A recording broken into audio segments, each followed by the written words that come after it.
சட்டவிரோத பணப்பரிமாற்ற தடை சட்ட வழக்கில் அமலாக்கத்துறையால் கைது செய்யப்பட்டுள்ள செந்தில் பாலாஜி ஜாமீன் கோரி இரண்டாவது முறையாக தாக்கல் செய்த மனு மீது அனைத்து தரப்பு வாதங்களும் நிறைவடைந்ததை அடுத்து தீர்ப்பை தேதி குறிப்பிடாமல் தள்ளி வைத்திருக்கிறார் நீதிபதி ஆனந்த் வெங்கடேஷ். இது பற்றிய விவரங்களை எமது செய்தியாளர் சுரேஷ் விவரிக்க கேட்போம். முழு விவரங்கள் என்ன சுரேஷ்? வணக்கம். சட்டவிரோத பணப்பரிமாற்ற தடை சட்ட வழக்கில் அமலாக்கத்துறையினரால் கைது செய்யப்பட்ட முன்னாள் அமைச்சர் செந்தில் பாலாஜி ஜாமீன் கோரி சென்னை உயர்நீதிமன்றத்தில் இரண்டாவது முறையாக மனு தாக்கல் செய்திருந்தார். இந்த மனு மீது ஏற்கனவே இரண்டு தரப்பு வாதங்களும் முடிவடைந்த நிலையில் அமலாக்கத்துறை வாதத்துக்கு பதிலளிக்கும் வகையில் இன்றைக்கு வழக்கு விசாரணை தள்ளி வைக்கப்பட்டிருந்தது.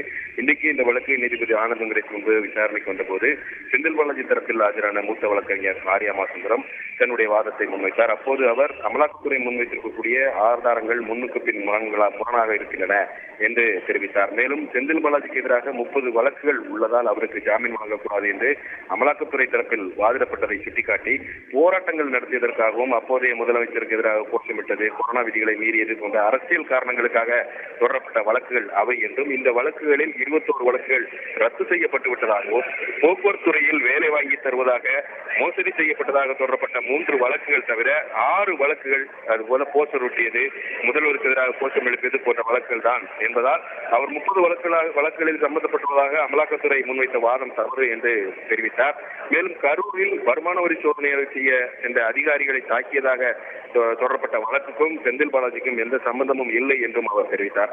67 கோடி ரூபாய் வேலை வாங்கி தருவதாக வசூலித்து மோசடி செய்ததாக அமலாக்கத்துறை கூறக்கூடிய குற்றச்சாட்டுகளுக்கு ஆதாரங்கள் இல்லை என்றும் அவர் குறிப்பிட்டார். அமலாக்கத்துறை ஆதாரங்கள் சந்தேகத்துக்கிடமானவை. செந்தில் பாலாஜி இப்போதைக்கு அமைச்சராக இல்லை, நீண்ட காலமாக அவர் சிறையில் இருக்கிறார்.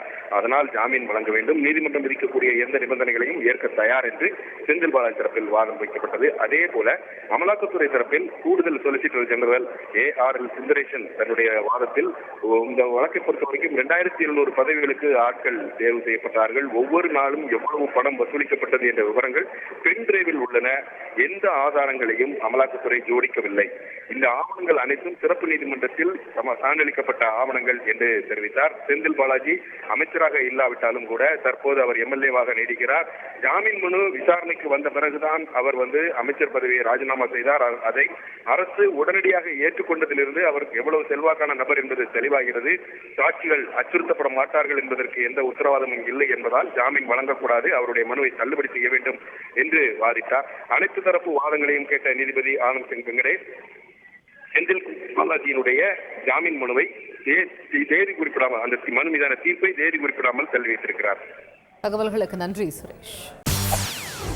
செய்திகளை உடனுக்குடன் தெரிந்து கொள்ள உடனே சப்ஸ்கிரைப் பண்ணுங்க.